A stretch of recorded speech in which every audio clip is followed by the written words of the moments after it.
Coming up, Return of the Dragon. A new hope for exoplanets. A battle is brewing in the Senate. And we have a respectable talk with Josh Richards about Mars One. Stay tuned. Tomorrow begins right now.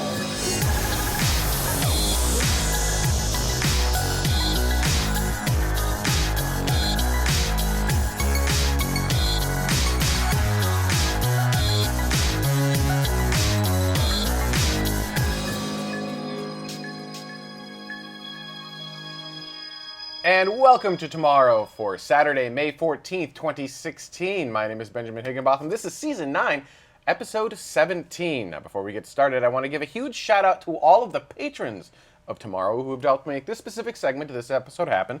These are the people who've contributed $10 or more to this specific show.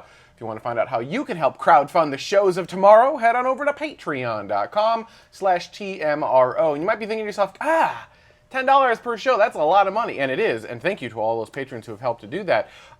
Let's just say you're like, I can't afford that. You can, whatever you think the show is worth. You think it's worth 1 penny, you can contribute that. It's whatever value you get out of the show. If you want to put it back in, that's awesome. Or if you don't get any sort of monetary value, maybe you want to donate time. That's cool too. We've got a program called Launch Library. We've got fantastic librarians that go out and look for all the launches out in the world, and they try to look for forward launches. But we're trying to also build kind of the existing database of all the different rocket launches that have ever happened. And so if you're interested to help that help build that historical database, hit me up, benjamin@tmro.tv. We need someone to look at the Atlas rockets, Delta, every different rocket class, go back and put every single one of those launches into Launch Library, so that in the end, Launch Library becomes the most up-to-date, most definitive resource for every rocket launch that has ever happened on planet Earth. That's kind of the goal. Again, benjamin@tmro.tv if you want to help that way. All right, let's go ahead and get started with some space news. Space Mike. Yes, so we have some very exciting news. After 31 days of operations at the International Space Station, SpaceX's Dragon capsule for the CRS-8 mission has unberthed and returned to Earth. And here's a photo of the unberthing of the space station. And this happened on Wednesday, May 11th. And this capsule is returning about 1,678 kilograms, or for those in the United States, 3,700 pounds of supplies. And that includes crew supplies, hardware, computer resources, science experiments, including a lot of the samples from the year in space studying the effects on Mark Kelly and Mikhail Kornienko, as well as space station hardware and trash. And we have a photo of the Dragon splashdown. This occurred on Wednesday, May 11th, as I said, and this was around 1855 Coordinated Universal Time. And interestingly, because of the time-sensitive experiments that were returned on this capsule, the capsule was recovered in a pretty timely manner, and all of those time-sensitive payloads were then placed on a fast return ship and immediately taken to the port of Los Angeles, where they will then be shipped to NASA. And Dragon will take a lot more leisurely pace and on its main recovery ship and arrive at the port of Los Angeles later. And after arriving at the port, the Dragon will then be placed on a transport and trucked back to McGregor, Texas, where the rest of the return cargo will be removed. So very good news that we've had a successful mission all the way through all the different stages with this return to flight with the CRS-8, or the Dragon's return to flight, I should say, since the Falcon was already qualified. So congratulations to everyone who made this mission successful. And I hate the term birthed. I think it's a stupid... Now, I realize we can't say docked, because it's technically not docking. Do you want to explain why?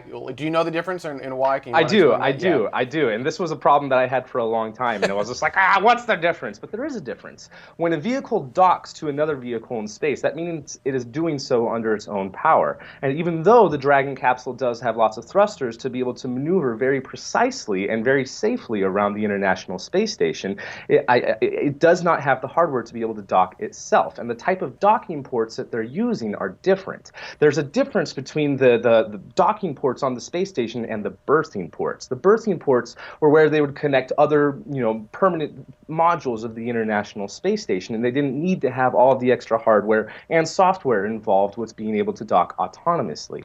So when a vehicle is berthed, that means that it's with the space station, it's grabbed by the Canada arm, and the arm pulls it into the spot that it needs to be and berths it into place. Excuse me.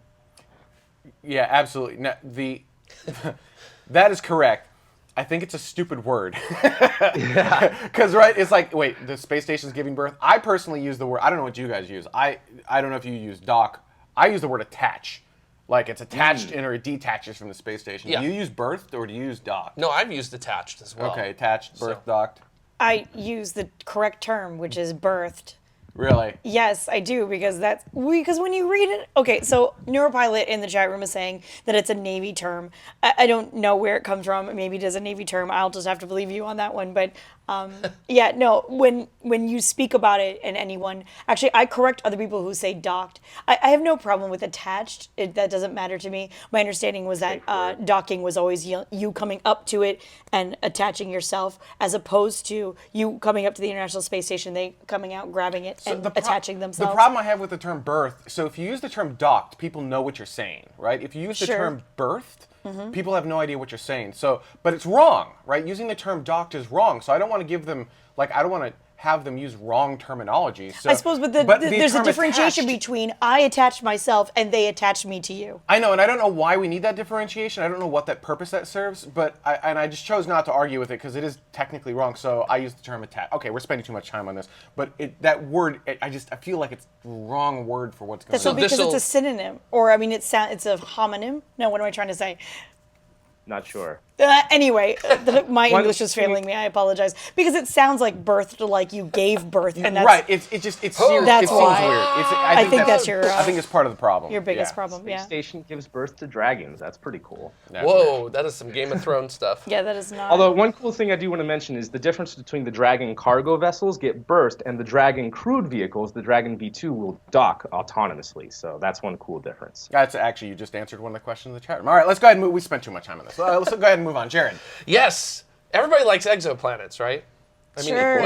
even you and I agree on exoplanets. Well, that they're huge? So, yes. That they're freaking huge? They're big, and there's a lot of them out there. Well, NASA's Kepler Space Telescope, which has had some trouble recently, but was brought back to life, actually has announced its latest data set from analysis that it has found 1,284 new extrasolar planets. That more than doubles the number of total extrasolar planets that we have now. Of course, these are confirmed planets, so we now sit at 3,264 through NASA's exoplanet exploration group that they have there. So this is a nice chart here that shows you the findings of Kepler and ground-based observatories through the years. So that dark blue is ground-based observatories. Kepler is the light blue, and then that orange one that you see right there, that is just the discovery that was released this week.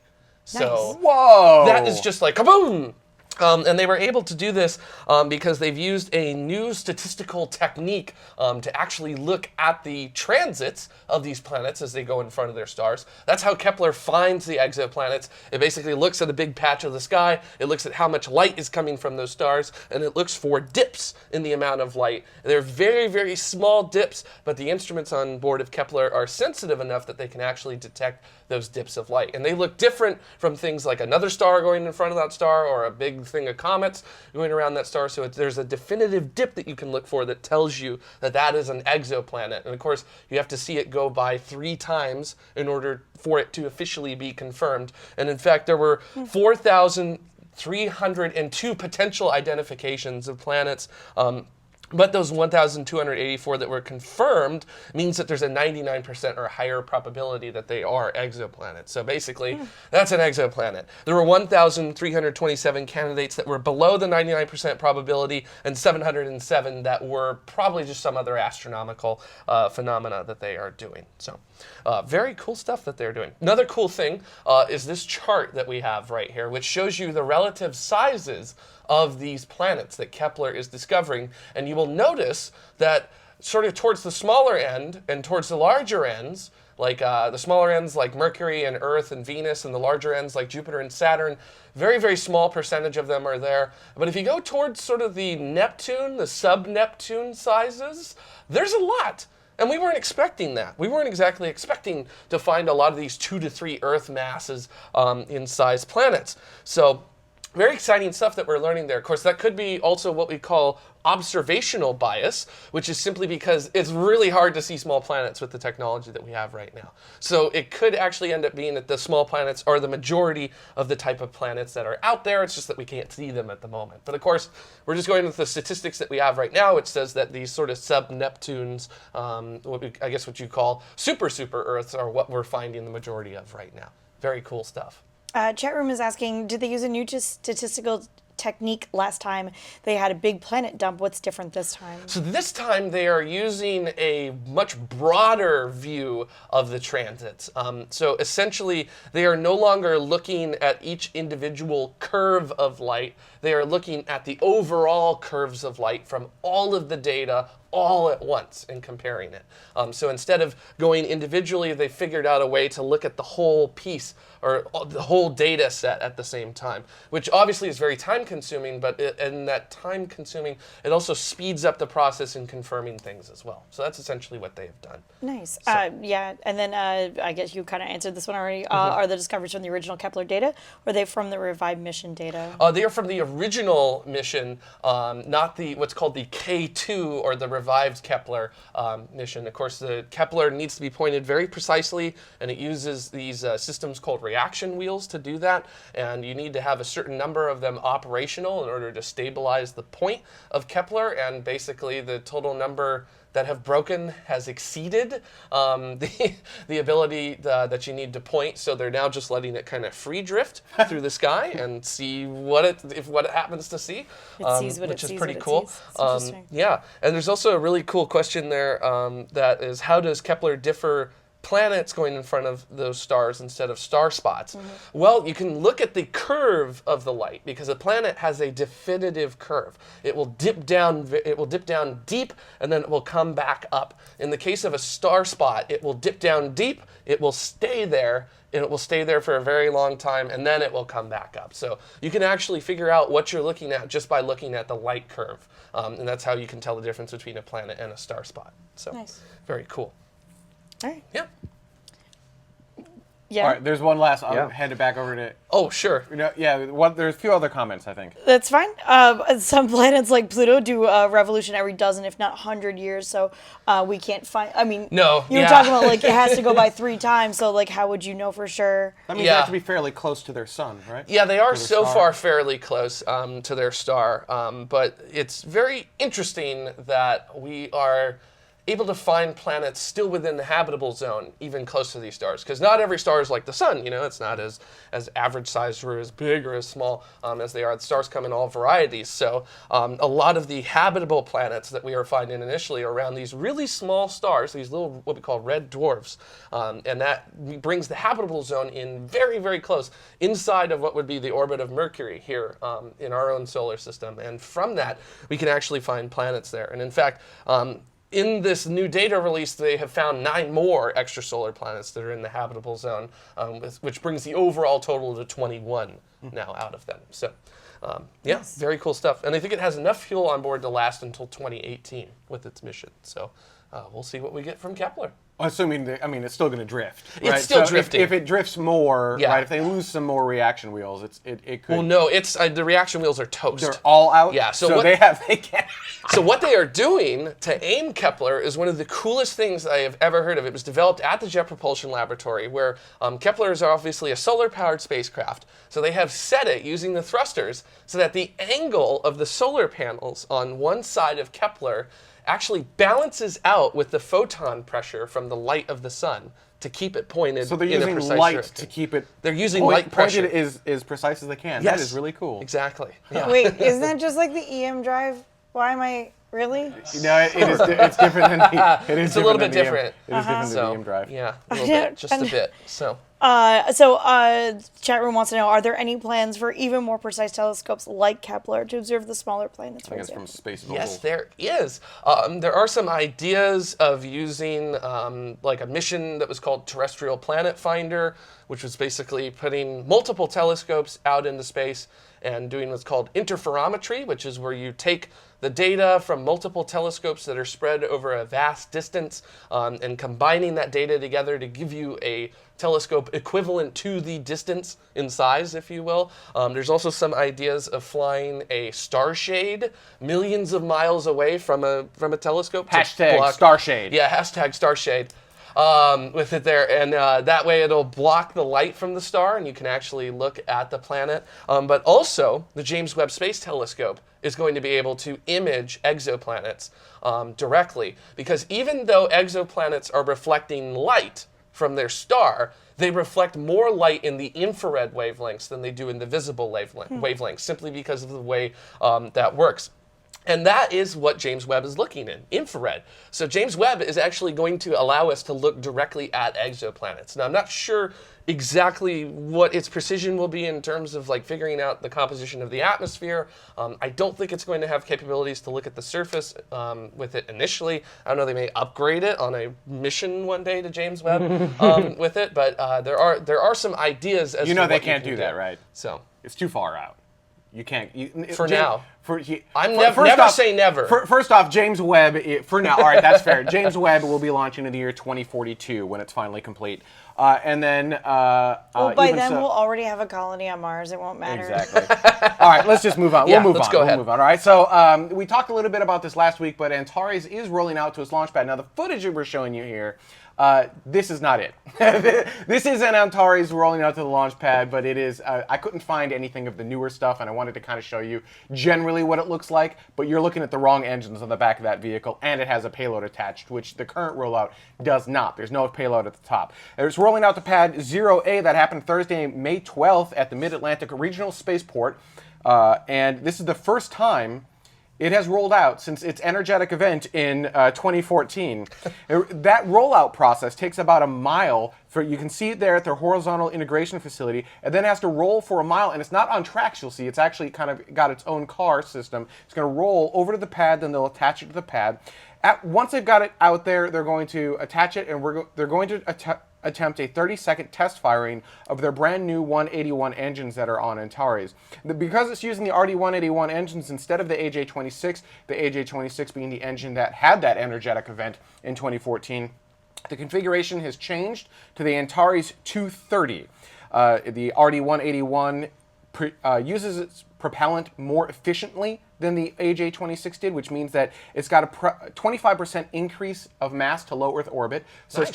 we can put 25% more stuff up to low Earth orbit. It's also 13% more thrust, all the words this time, than the AJ-26. So it's got more power. It can put more stuff up to the low Earth orbit target, which is where they're going to send their Cygnus spacecraft for the International Space Station, which is just kind of good overall. And then that will help them as they try to convert it over to a commercial launcher so that they can do more than just the NASA commercial resupply missions. So this will be their 30-second static fire test. Once they're done with the test, they're actually going to detach it, send it all the way back to that 1 mile long hangar, I said that wrong. Send it back 1 mile to the hangar. The hangar's not 1 mile long, although that would be an impressive hangar. That would be. Hashtag 1 mile long hangar. They really should do that.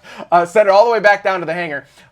They're going to then attach the Cygnus craft and then send it back, and they're hoping to be able to launch as early as July up to the International Space Station. So they will have had 2 launches on the Atlas V, and then they will have been able to move over. Now, I mentioned that that's the RD-181, which goes nicely into our next story, which is the RD-180. Oh man, we go back and forth on this engine, right? Both the RD-181 and the RD-180 are Russian engines. The RD-180 is what is the power plant for the Atlas V rocket. That is a test firing of one of them right there. That's approximately what it looks like. Thank you, NASA, for getting that. In the we've got a battle going on between Senator Shelby. I have a graphic. Check this out. Boom. Battle between Shelby and McCain. You can see they're pissed at each other in this graphic. Fight to be a rap battle. They do. Fight. They are fighting, and they're fighting with policy and words, and it's hilarious. So Senator Shelby really wants United Launch Alliance to have access to as many RD-180s as they want. Senator McCain does not want any RD-180s to come in at all. And so it goes from like the RD-180s are banned. Okay, no, they're not banned. Now you can buy 18 of them. Well, as of this last week, fiscal year 2017 National Defense Authorization Act, Senator John McCain was able to push through on Thursday, May 12th, that RD-180s are now limited to 9 units that can come in for United Launch Alliance. After the House Armed Services Committee had set that limit to 18, they also repealed measures in the provision of the 2015 Omnibus Appropriations Bill that removed some limitations on the RD-180 purchases. So basically, they removed the limitation removal, if that makes any sense. So now there are limits again as to what they can do. When United Launch Alliance does run out of RD-180 engines, which, as I understand, is going to happen it will happen someday, but it's not imminent, right? When that happens, they'll be forced to move over to the Delta IV line, or they will have to have their Vulcan flying by that time. Yeah, it's just a mess. It's just a giant mess. Here's what's interesting. So I just did a story about how Orbital ATK is putting the Russian, mind you, RD-181 engines onto the Antares. No one's saying anything about that. But the Russian RD-180 engine, everyone has a problem with. So I think there's a lot more to it than just kind of the surface, like we want it, we don't want it. Everyone's using the guaranteed, assured access to space. Everyone's using the phrase assured access to space, which is all just, it's political back and forth. You can use assured access to space on either side of the argument, which is the hilarious part. I think it might have to do with the fact that on the Atlas V, you typically fly national security assets, and you don't particularly want, like, that flying on a Russian engine. So, just saying, or at least according to the powers that be. I guess, but I mean, I don't know. What's the difference? I mean, what does the payload matter? Go ahead. With these rockets too, I mean, the Antares rocket has not been certified to fly any national security payloads, at least not yet anyway. They might try to bid that forward in the future. So at first, there was no limitation on United Launch Alliance to use the RD-180 engines for commercial launches. They just couldn't use them for the national security payloads. And that's kind of where the argument is now, is whether or not they even can use them for commercial payloads in the future. So with all that being said, both engines have totally different heritages to them. The RD-180 engine was essentially built for the Atlas rocket, whereas the RD-181 engine is kind of evolved it's a one-chamber, or rather a one-nozzle engine. And the version that it evolves from is the RD-170, which is a 4-chamber engine. And they have a 2-chamber version of that, which eventually was how they based the 180 for the Atlas V.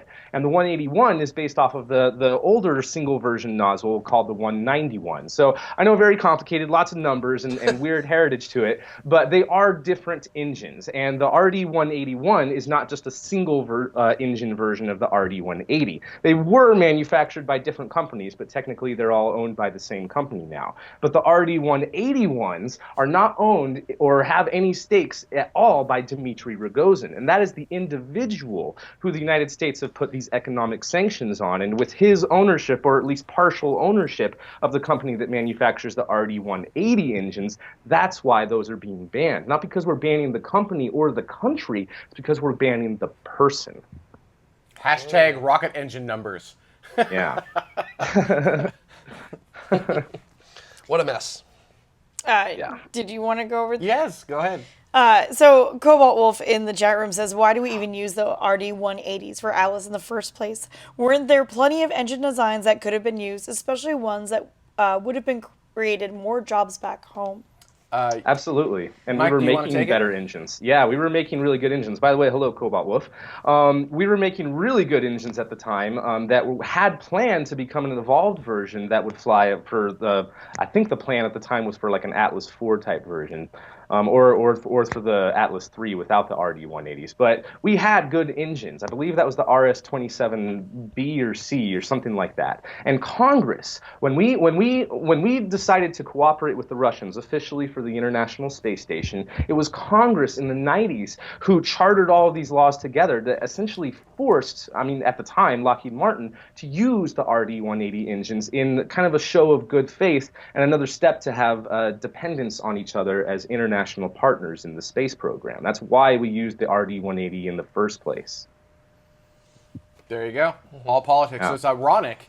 I think it's a little ironic that I'm just going to use the term United Launch Alliance, even though they didn't exist when this happened. But Yeah. United Launch Alliance was forced, essentially, to use the RD-180. Then they did what they were asked to do. And now everyone's because we're no longer friends with Russia, now they're like, well, you can't use the RD-180. Why did you ever use that? And it's like, because you told us to. You made us do it. And you can't, and now you're making us undo it, and you're making it our problem. So I think that part of it's not, I mean, I'm oversimplifying that, but I think that part of it's kind of not cool. Yeah. All right, let's move on. Space Mike. Yes, so we have another story, and this is kind of depressing, but is still news that I think that we need to talk about. So NASA and Roscosmos have had what's called a technical interchange meeting, where they're discussing how the International Space Station is going to be deorbited once they're done with it. But not just that, they're also looking at contingency plans in case there's an emergency. And we have a graphic that is the current configuration of the International Space Station right now, and you can see that the Dragon capsule is no longer there, but we still have the Cygnus 6 capsule. And with this plan, they actually don't have the capability to deorbit the space station right now. That capability won't exist until at least 2017, and it requires multiple docked vehicles firing in unison to push the station to its demise. I find this kind of interesting because we talked about a similar thing to boost it up. They have to do that in order to boost it down. So in any case, the International Space Station still has many years of service left, and it can keep going until 2028, technically. Although the international partners have only agreed to keep going until 2024 because of finances and the logistics involved in determining how much longer they would be able to participate with the program. But even if it is abandoned in the 2024-2028 timeframe, there is no immediate demand for a deorbit plan. But in the emergency scenario where the station becomes crippled and has to be evacuated for some reason, that would call for its potential disposal within a very short time frame. In either scenario, multiple Russian vehicles would be involved with pushing the station towards its demise. And it called for several Progress vehicles to be docked at the station's service module and to refuel as much as they could of the fuel tanks on the service module so they could use its thrusters as well as the thrusters in the Progress vehicle. But now they're also looking at including Soyuz vehicles as well. And the Russians have said that they will also have to implement certain software modifications necessary to allow integrated burns of multiple engines on the ISS at the same time, as well as the final deorbit burn sequence from the Progress and potential Soyuz vehicles. And it will take some time to complete this work. That's why it's not ready to do this now. They don't have the software to be able to burn multiple engines like that at the International Space Station right now. And while they're figuring all this out, it does not have that capability. And personally, I would like to keep it that way. Hashtag save the space station. How do you really feel, Space Mike? Don't deorbit it. Don't deorbit it. Leave the the space modern station. wonder of the world. We can't get rid of it. I don't know. I'm not sure I'm there yet, but all right. All right, Jared, take us, last story, take us out. Sure. Well, if you go down in Florida, there are some folks who are working on spacecraft right now, and that would be Boeing with their CST-100 Starliner. And actually, they just completed the first structural test article for that CST-100 Starliner, and both of those pieces have been mated together. Now, this is all occurring in the former Shuttle Orbiter Processing Facility 3, which is being leased to Boeing for Starliner related work. And very interestingly, this is a neat fact, this is the first time a spacecraft has been built inside a orbiter processing facility, because the orbiters, they weren't built inside of those facilities. They were built here in California. Yeah, they were built here. Parts were built all over the United States. They were brought out to Palmdale to assemble, flown back to the Cape, but they were refurbished in the orbital processing facilities. They weren't built in there. So that structural test article, it will not fly into space. It will be used to improve the manufacturing methods that Boeing is using to put it together, as long as reformation of any design ideas.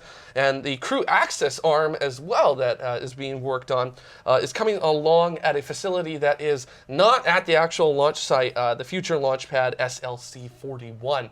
But they are working on it, and it is coming along nicely, and there are some very interesting things with that. Now, the biggest news this week was that Boeing has delayed the Starliner's schedule. So what they have done is they say that the uncrewed debut of Starliner will now occur in late 2017, while the first crewed flight will occur in 2018.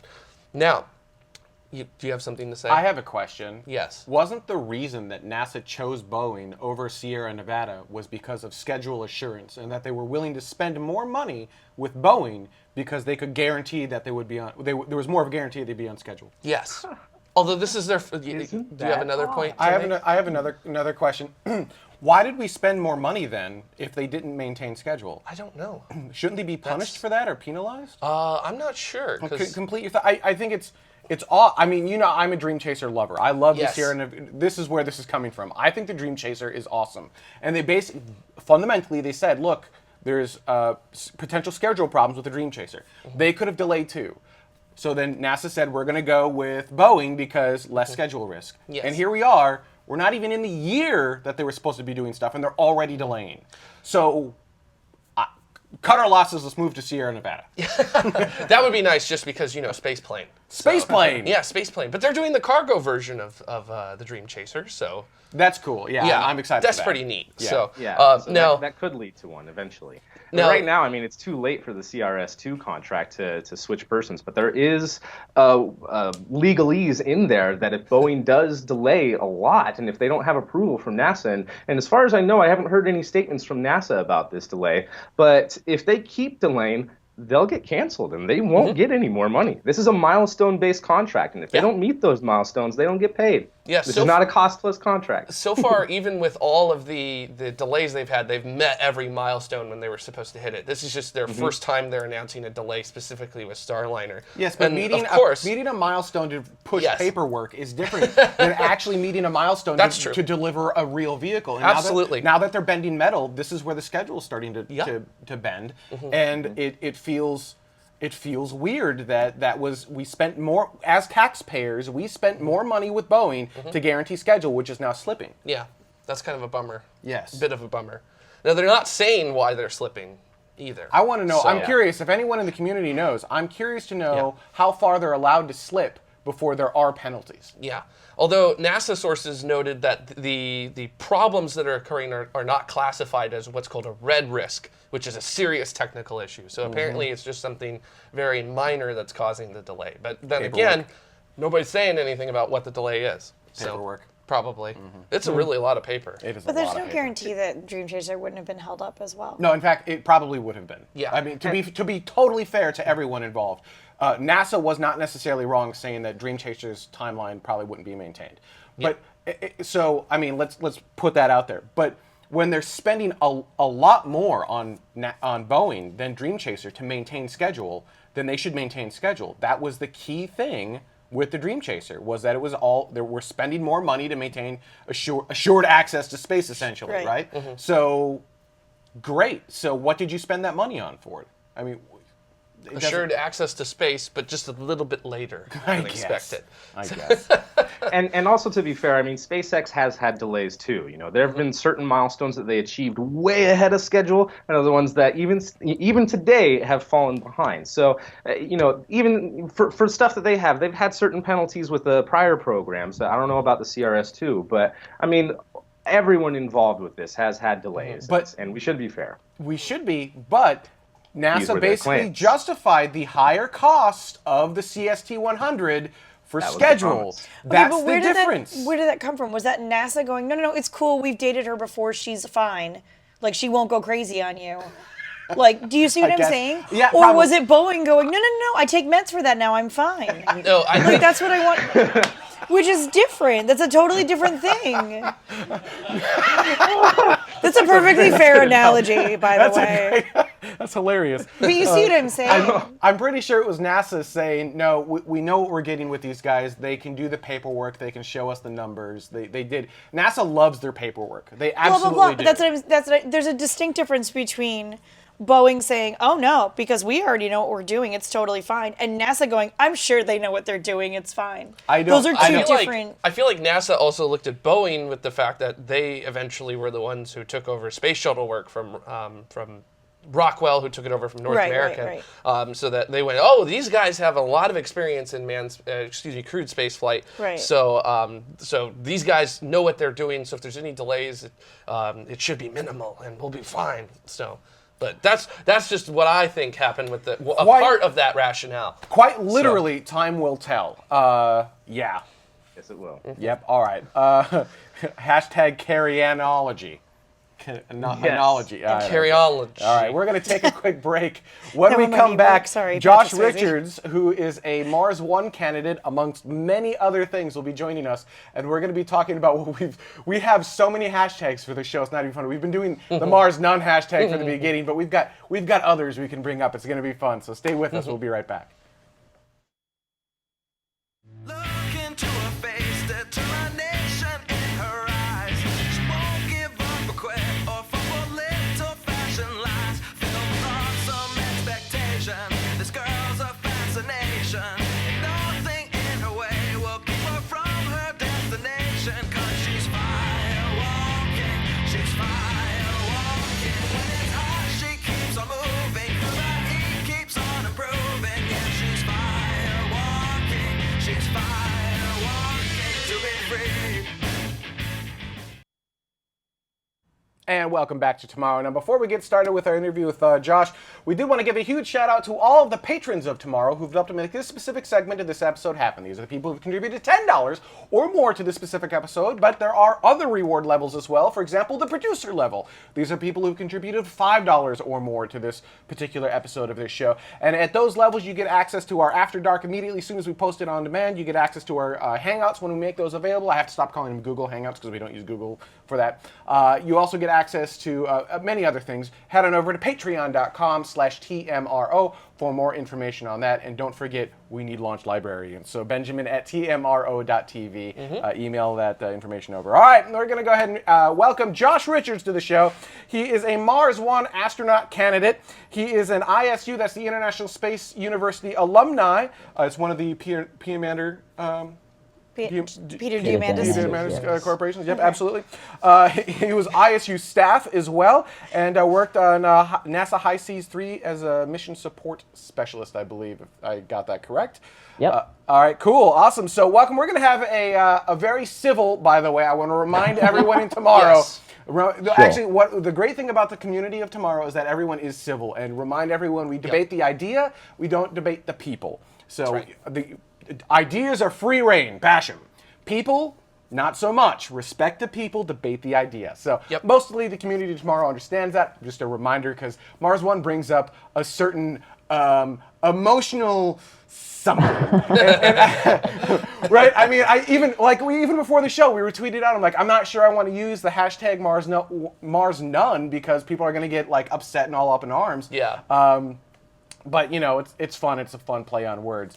So let's start with this, Josh. Why are you a Mars One candidate? I mean, we're talking, you're going to go, you've basically said to this company, yes, send me on a one-way ticket to Mars. I never want to come back to Earth. Screw those people. I suppose the start for me was that I worked in stand-up comedy for the last 7 or 8 years. Before that, I basically studied as an applied physicist, and I knew from my degree that we probably had the technology to try and get people to Mars, along the lines of like Robert Zubrin's Mars Direct and things like that. But we probably didn't have the technology to launch back off the surface of Mars. So in late 2012, I started researching to write a comedy show saying, why don't we just go? Let's just send people one way, basically, you know, leave Earth behind, leave all, like, what's so special about Earth anyway, let's just go. And as I started researching it, I found this organisation called Mars One.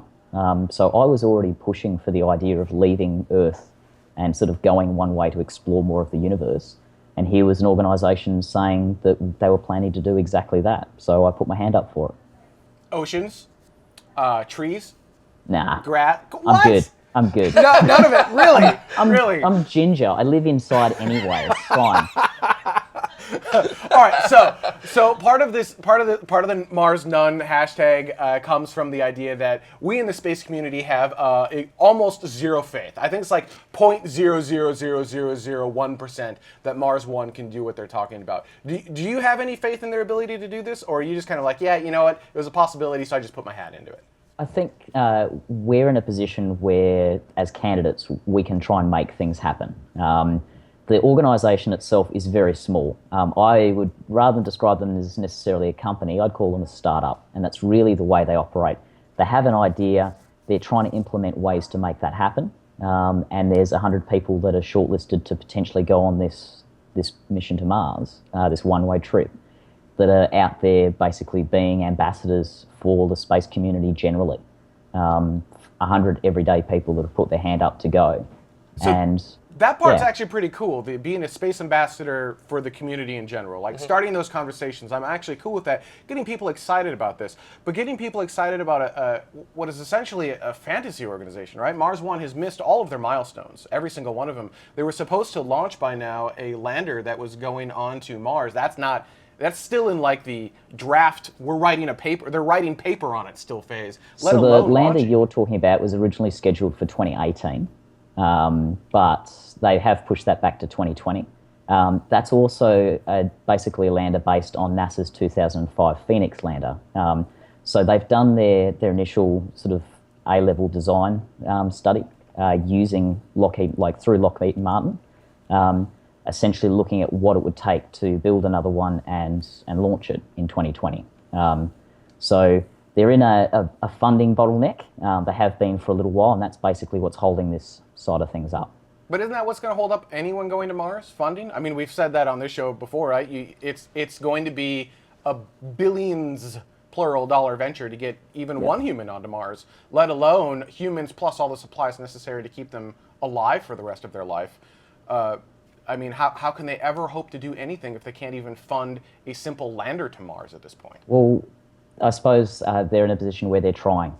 They're an organisation that's starting out. They're not an established organisation like NASA or ESA or anyone like that. And I suppose they're experiencing delays. The segment you were all just talking about was talking about delays in designs of all various different spacecraft.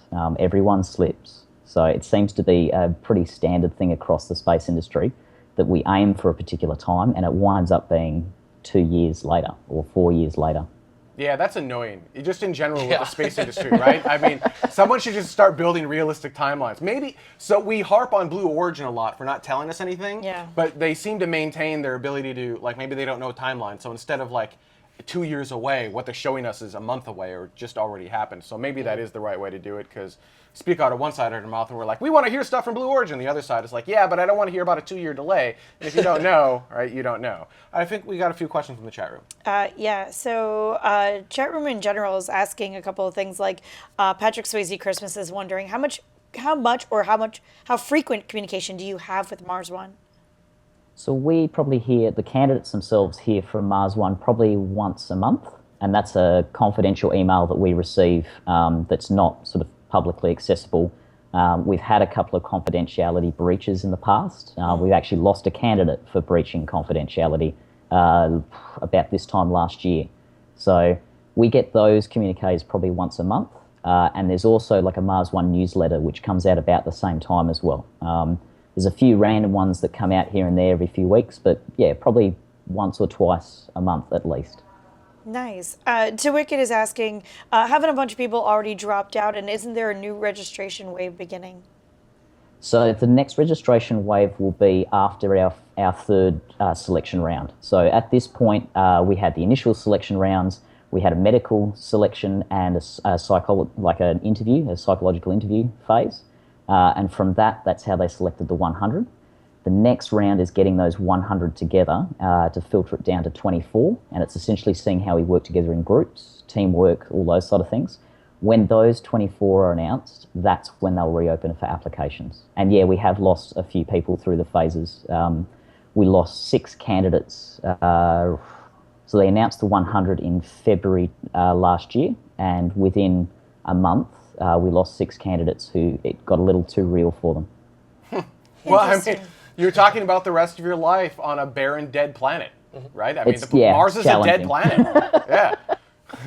Might think like it sounds kind of romantic and like awesome. I'll be one of the first to do this, and then you realize no. I'm the first to do this, and then what do you do after week 1?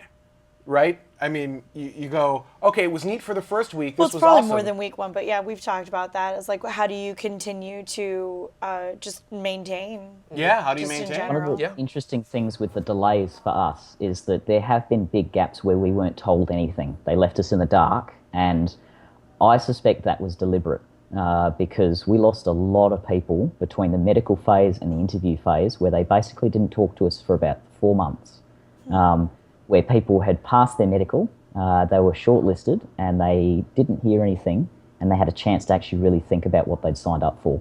And yeah, inevitably we lost people after the interview phase as well. So, what if you had a chance to go? Let's back this question up. They're not going to have a lander until the earliest at 2020. Realistically, probably not even 2020, but let's pretend for a moment it happens in 2020, right? That means that they're still going to have to wait another cycle at least before they could ever send humans, which would be 2022. Possibly 2 cycles, which is 2024, at the soonest that humans could go down. We're looking at 2026. Sure, That's the 2026. first- yeah. By 2026, there is a very real chance that some other company will have beat Mars 1 to Mars with humans round trip, right? Yep. So, what is the point of Mars 1 if humans are already on Mars and can come home? One of the interesting things with all of this, and it's been discussed a lot over the last 6 months, is that Mars One's potentially been a catalyst for a lot of this sort of stuff. People weren't having this discussion beforehand. They were talking about sending people to Mars, they were talking about round trips, but the idea of colonisation wasn't on the agenda. NASA's actually changed the structure that they've got, their journey to Mars, where they're actually talking about being Earth independent, as opposed to footprints on Mars type exploration missions. So I don't think Mars One can claim responsibility for it, but it's certainly been part of the conversation. If I may, can I ask what your I mean, we all like space, right? Yeah. I watched your little intro video on the community.mars1 page. It was really good. Actually, it looked like you did most of that in one take, so good job with that. I know how hard Thank that you. is. I know from experience how hard that is. But one of the first things you said when we opened up this particular segment was you were talking about how you have a background in science, but that you are going into the foray of being a stand-up comedian, or that's part of who you are. Can I ask, are you actually taking this seriously, or are you just along for the ride to a certain extent? Strangely enough, You know what I've I'm gone saying? the other way. Yeah? So it started out being a joke. It started out being something that, I'll put my hand up for this. And but the more I've gone along with it, the more I've realised that actually this is something that I've wanted since I was 7. I had a Stodge can probably relate to this a lot. But in Australia, we don't have any form of space industry. We have a very small space industry. It's not present. There's no clear pathway for an Australian kid to become an astronaut, full stop. Like, we don't have a space agency. There's not that representation. So when I was 7, I vividly remember seeing Andy Thomas being selected as Australia's first professional astronaut in 1992. And I saw that on the 6 o'clock news, turned to my parents and said, that's what I want to do when I grow up. And my mum and dad quite rightly said that unless I became an American citizen, I couldn't, because that's what Andy had done. I think he worked for Lockheed Martin for something like 10 to 12 years before he got his US citizenship. And then he applied to NASA. So there's no real clear pathway for someone to go into space with an Australian flag on their arm. So I shut the idea of becoming an astronaut down when I was 7, because I thought it was impossible, because I'd been told that because of where I was born on this planet, that actually affected whether or not I could go to space. So discovering Mars One was a catalyst for me rediscovering just how much I love space, and all the things that I've done have been trying to be space without actually doing it. Hence the physics, the engineering, the military, all of that has been me wanting to find something as fulfilling as space, and it didn't cut it. So is that maybe Mars One's big contribution to the space industry? Is that I actually don't believe they will ever go, but if they get people excited about it, and then you realize, no, I don't need to be a U.S. citizen, maybe I can go somewhere else, somehow else, even if it's not Mars One, that reinvigorates a chunk of humanity that maybe had given up on space. Is that the true contribution to Mars One? I like to think that we can try and achieve what we're trying to achieve. Otherwise, what I'm doing is just storytelling.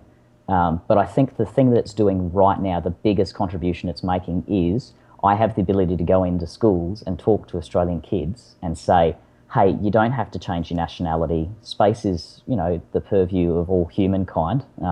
We figured that out in the late 60s, but, we still work along all these nationalistic lines. So, yeah, it's this fantastic opportunity for people all across the world to get involved with space. I find so many Australians who are passionate about space, and everyone says the same thing, like, space is really hard in Australia, no one says yes. But so many, we've got one of our correspondents is from Australia, and she is fantastic. You are very excited about space. I've got another company that we work with that is based in Australia. He was like, yes, freaking space. Everyone I talk to in Australia, now probably because of the market I'm in, is excited about space, and you are in the perfect position for a launcher, right? If you put a launch pad right down, like Australia is like in a brilliant spot to launch people to space. It is awesome. Allow me to just say, Australia, build a space program. Australia. I think Lisa's going to be going mental right now with you saying that. Yeah. No, really. I mean, without delving into the politics of it too much, Australia did have a launch program. We launched some of the first satellites out of Woomera. It was something that was ongoing for quite some time. We have certain highly sensitive US military installations in Australia. And as part of our relationship with the US military, there is an undiscussed agreement that we don't develop launch capability. That is lame. I blame the United States for that. Lame. That is not cool on us. Not cool on us. What about a private company? Could a private company go to? So maybe the government. They wouldn't get launch approval. They wouldn't. The federal government wouldn't provide the launch approval for them. We have just had the first case of a private organisation getting a launch certificate to fly on nanoracks. A pair of recent aerospace graduates basically built a CubeSat and they got approval to fly on nanoracks.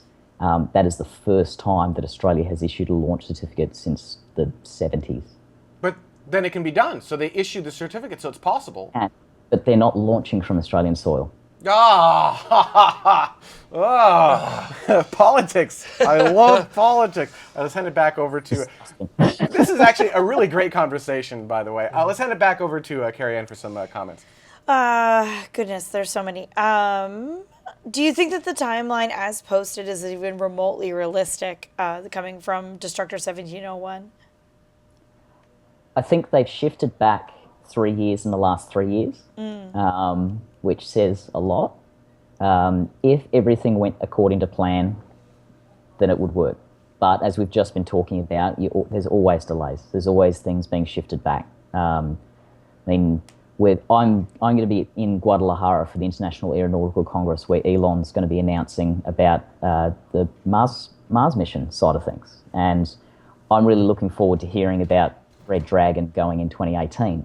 But I would also wouldn't be surprised if it was 2020. And it's the same with Mars 1. We've rescheduled that probe, that lander, for from 2018 to 2020.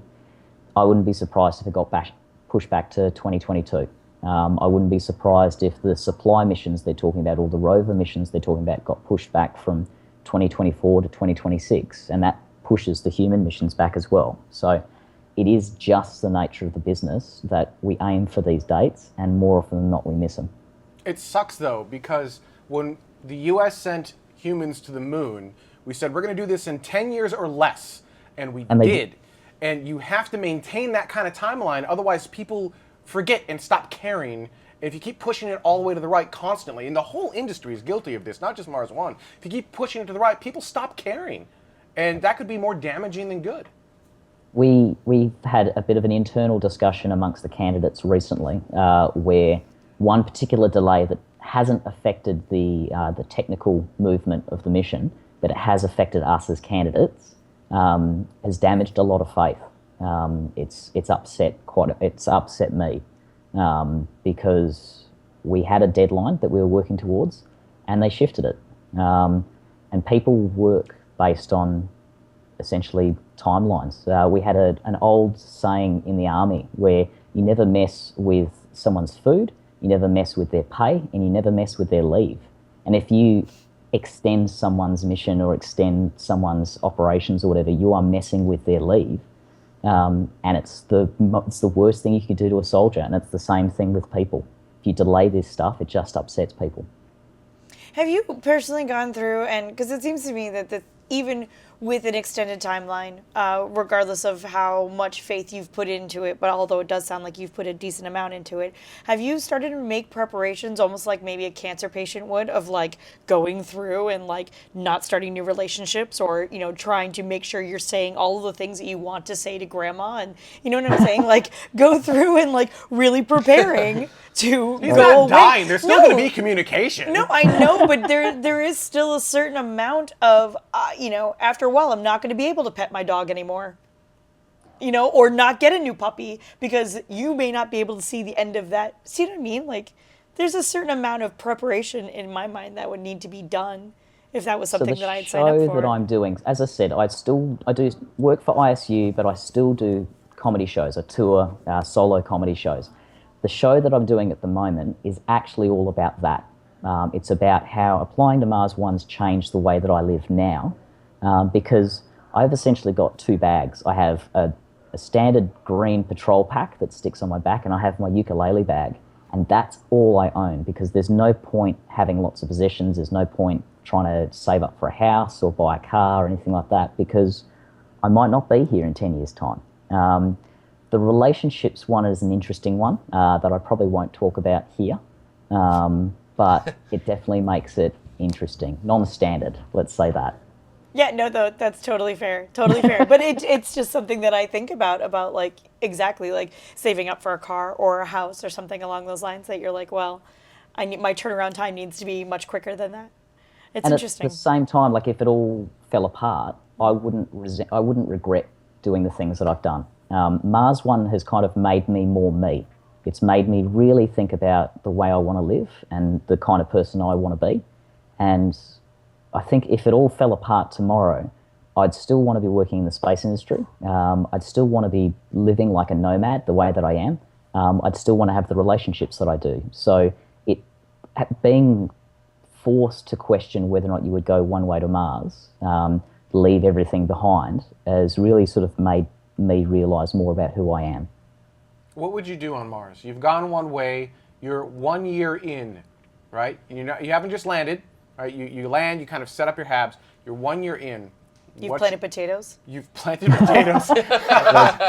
Of course. What does your day look like? What are you doing on Mars 1 year in? I think the primary role that someone like me is going to fall into is going to be either... I mean, I'm an okay engineer, but my big thing is people. If I was going to go and do further studies, I'd probably end up doing a master's in psychology. So the big thing for me is checking in with the rest of the crew, just maintaining, looking after the sort of the psychological well-being. It's primarily what I do with ISU, with International Space University now. I look after the teams, I look after the participants. I make sure that they're not freaking out, that they've got everything they need. So I'd fall into something akin to a psych officer. So, yeah, the usual sort of operations that you have on the ISS, getting up, looking after yourself, doing that pre-start side of things. And then I'd primarily be focused on either the psychological well-being of people or trying to run physics experiments. I'm very interested in the idea of us potentially building some sort of rudimentary radio telescope to do the very long baseline interferometry that you were talking about before, which would be amazing. If you could do that from Mars, the data we could get back would be extraordinary. All right, I think we're going to end the interview right about there. Now, before we go, you said you do some comedy show. You still do your comedy, right? Yeah, I'm actually I'm on tour at the moment. I'm not performing here in the US right now, but this is essentially my world comedy tour. Where can people find information on that? Where can they find you online to get more information about what you're doing, everything that you're doing? So I run a website under an old pseudonym, themightyginge.com, and there's basically everything they could possibly want there. I'm on Twitter as well. It's at mighty_ginge. And Facebook is Josh Richards Space Pirate. Awesome. Thank you so much. Thank you very much for taking time out of your Saturday and letting us politely debate Mars One. I'd love to know what the citizens of tomorrow think about Mars One. We've had a couple people talking about Mars One at this point.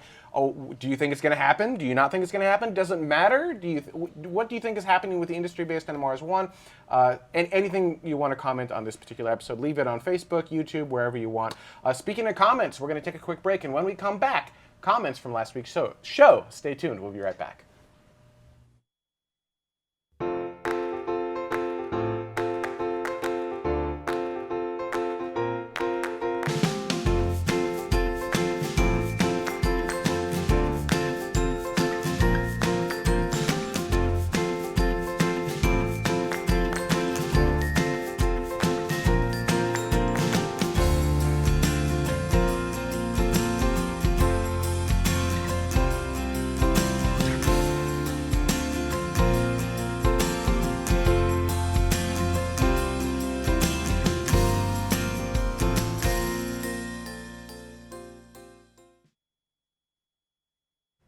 And, I need to fix that. It still doesn't go all the way to black, does it? Welcome. There, see? It doesn't go all the way to black. Right there. Oh my goodness. Right? Yeah. Oh, yeah. We're totally leaving that in the show. Welcome back to tomorrow. That's what happens live. Before we get started with comments from our last show, I want to give a huge shout out to all of the patrons of tomorrow. These are the people who've contributed $10 or more to this specific episode. Thank you, all of our premiere members. We've also got our producers. Those are people who've contributed $5 or more to this specific episode. And we also have our Patreon Plus subscriber. These are people who've contributed $2.50 or more to this specific episode. Now, at this level and above, everything that you just saw, you're going to get access to After Dark. You're going to get access to those hangouts. You get access to a bunch of different things. Each reward level has a little bit more as you go up and up the chain. But there is one more level, and that is our patron subscribers. These are people who've contributed 1 penny up to $2.49. That's right, as little as 1 penny gets your name in the show. Whatever you think this show is worth, you can head on over to patreon.com/TMRO and help us out. Every single penny does help. We appreciate all of our patrons. Thank you, everyone, for helping make that go. We also have our Space Pod campaign. If you enjoy our Space Pod correspondence, it's a slightly different campaign. It's monthly instead of episodically. And we also have the library, the launch library. If you don't want to do any money, you're willing to contribute time, launch library is where we really need your help. All right, let's go ahead and get started with our comments from last week's show. #MPossibleDrive. I thought that was clever. Actually, that was yours, right? So you smart. came up with that one? Yeah. That was a good one. All right, Capcom, Thanks. get us started. Sometimes I have something good to say. Sometimes. A lot of times. Once in a while. That's why I don't say much. Anyway, this one comes off of Love you, Twitter. Carrie. Thank you, Mike. Love you too. I kind of think you're neat. This one comes off of Twitter. Go. Thank you. That was amazing. Yeah, That's I like a planned that out. superpower. Wait. We actually Go back. No, see, it's not the same. And go. Go back. Oh, okay. Go. Go back. Go. Stay! Go back. Stay! Wipe. All right. Good. All right. Wipe. Start. I wonder if it would be easier to test #ImpossibleDrive at ISS, International Space Station. Ship a chamber and a Megatron up, wire it up, and throw it out the airlock. You're not going to be able to make it to the...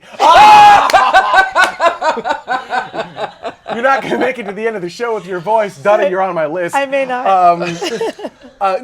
So obviously if we send one of these things up, we can do some testing. It's not a question of just send it to the ISS. I mean, that's a good idea. We don't even need to send it that far. Just launch it off of a rocket. The problem is it's a payload. It has weight. You have to buy that. Yeah, it's money. It's purely money. Actually, going to the ISS might even be harder because now it's further up than maybe like a secondary payload. And there's so many on something. There's lots of things that you would have to assure NASA as well. Yeah, that, absolutely. like, it's not going to blow up on the way up. It's not going to ignite this. It's not going to do this, and this. I think the best opportunity is either going on a small launcher like an Electron rocket or the Firefly. What is it? The Alpha 1? I forgot what the Firefly is called. Anyone remember what the Firefly rocket? Is it just called the Firefly rocket? All right, the Firefly rocket, or as a secondary payload on a Atlas, Delta, Falcon, Ariane 5, pick your rocket, right? Yeah, something. whatever. Yeah, exactly. Pick a secondary payload on something. Going up and just like shoving it out and being like, all right, now do something. Prove us right or wrong. Yeah, so that's your best bet. But again, it's all money, right? Even a secondary payload is going to be millions and millions and millions of dollars. Firefly Alpha. Firefly Alpha. I was right. I said Alpha, didn't I? Thank you, Stoge. Cool. Thank you. All right, moving on. This one comes off of Patreon and is not actually from the same commenter as the one on Twitter. Ben just made the slate wrong. Oh, this is Gary Bleck. I'm sorry. Here's what happened. And back to me. All right. Here's what happened. I got so excited about putting that little Patreon logo, I forgot to update the name. So Gary Bleck, I'm sorry. Back to the slate. Says, wonder if the wife would notice if I built an EM drive in the basement. Yeah, don't build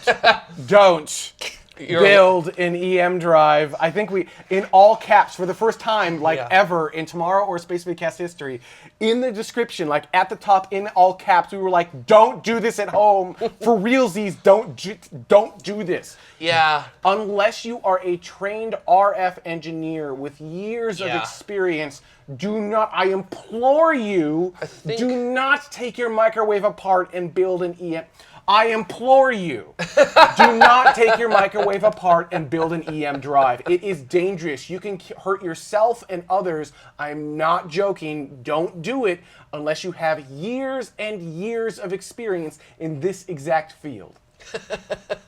Yeah, I think your power company would know. I think companies around you using RF would know. Yeah. It would kind of be a little obvious. So, yeah. All right, Capcom, next up. Just don't. This one actually comes off of tomorrow.tv. Whoa, our own website. It happens sometimes, not often. It says, Ben is wrong. Nope, I don't like this commenter already. The Orion Nuke Boom Boom proof of concept subscale demonstrator uses high explosives, so Jared could fly one if he gets the paperwork done for handling high explosives and model rockets. Okay, so... And you know what's been the best... Why are we encouraging him? And you know what's been the best part about... Zed, you're on my list. You know what's been the best part since No. the last episode? I've started thinking about it. No, that's a terrible idea. Guys, we got to convince Jared not to do it. Hashtag shave Jared. No. Wait, did you say save Jared or I meant shave to say Jared? save, but I said shave, and I didn't mean that. I meant to say save. Mike, you're Can't on my shave list. him. We got to keep the aerodynamics. Oh my god.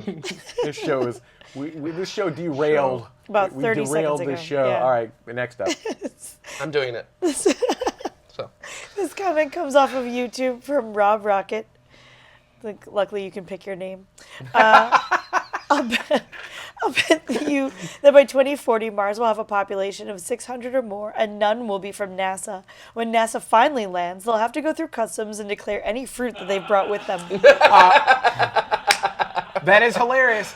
/ I will indeed take that bet. I believe, oh my god, I see a wall of text coming. I believe that NASA actually will be some of the first, maybe not the first, but they will not be so far along that they'll have to declare any fruit that they've brought with them. I will take the bet that NASA will be the first. That they will or will not? Will. Yeah, I think they will. I think they'll be among the first, if not the first. Can I take a bet that NASA's not going to bring fruit? In fact, no, actually, I would take that bet. I bet they will bring fruit. You need fruit. I will bet $100 that NASA will be the first people to land. The first people. Well, hang on. NASA will land the first people on Mars. But how does that work? Because it's going to be a partnership between a bunch of people. If it is a Falcon type, if it is a SpaceX-based vehicle that lands. That's right. But they're in partnership with NASA. Do you win the bet or do you lose the bet? I don't know. This is so complicated. This is complicated. All right. Citizens of Tomorrow, work out the details of how this bet works in the comments. Figure it out for us, and we'll deal with it next week. I got $100 writing on it. I think you just split the bet. What? Something. You split the bet. But it's going to be a partnership, right? If it's NASA, it's going to be a partnership with someone else. Right, if it's NASA humans, but it's not Unless NASA. if it's NASA with SLS, then you straight out win then the it's bet. NASA, yeah. You doubled the bet. Like, people have to give you extra money if it's with SLS. Okay, just I because think you have to get extra money if SLS flies more than once. Because if it's with SLS, it's a cost plus bet. So that's what happens with it. Gambling. So Rocket nerd jokes. That is hilarious. Oh, you I feel like we should end the show there. You win. Oh my god, you won! You did. You won the show. Yes! You Yes! won the show, Jared. Yes! Jared, you won the Yes! show. All right. You know what? In fact, I am going to end the show on that. All That is a right. great place. I'm not going to go to the Okay. wall of text. That's ridiculous. You know what? Actually, we're going to show the wall of text. Show the wall of text. I'm not going to do that. Get rid of the wall of text. All right. So there you go. Thank you so much. If you wanted to see the wall of text, pause it, read the wall of text, and move on. Thank you, everyone, so much for watching. That's our show for this week. After Dark is up next. I will not be here next week. You will be with your wonderful hosts, Jared, Space Mike, and Carrie Ann. So thank you so much for watching, and we'll see you in a week. I won't, though. Bye.